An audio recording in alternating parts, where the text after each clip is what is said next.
सततच्या मुसळधार पावसामुळे नाशिकमधील गोदावरी नदीने धोक्याची पातळी गाठली असून ऐतिहासिक रामकुंड परिसरात पूरसदृश परिस्थिती निर्माण झाली आहे।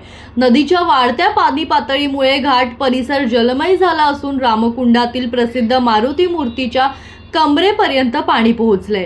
पावसाचा जोर कायम असल्याने नदीकाठच्या घाटांवर पाणी साचले असून भाविकांच्या सुरक्षिततेच्या दृष्टीने प्रशासनाने सतर्कतेचा इशारा दिलाय। नदी किनारी अनावश्यक गर्दी टाळण्याचे आवाहन केले असून धोकादायक ठिकाणी सुरक्षा कर्मचारी आणि आपत्ती व्यवस्थापन पथके तैनात करण्यात आली आहेत। रामकुंड हे नाशिकमधील धार्मिकदृष्ट्या अत्यंत महत्त्वाचे तीर्थक्षेत्र असल्याने दररोज हजारो भाविक दर्शनासाठी आणि धार्मिक विधींसाठी तेथे येतात।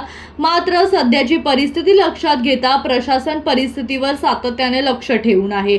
हवामान विभागाने पुढील काही तासांसाठी मुसळधार पावसाची शक्यता व्यक्त केली असल्याने नागरिकांनी आणि भाविकांनी सर्वाधिक सावधगिरी बाळगावी तसेच प्रशासनाच्या सूचनांचे पालन करावे असे आवाहन केले आहे। गोदावरीच्या वाढत्या प्रवाहामुळे परिसरातील नागरिकांमध्ये चिंतेचं वातावरण निर्माण झालंय। Bureau report, Janshakti.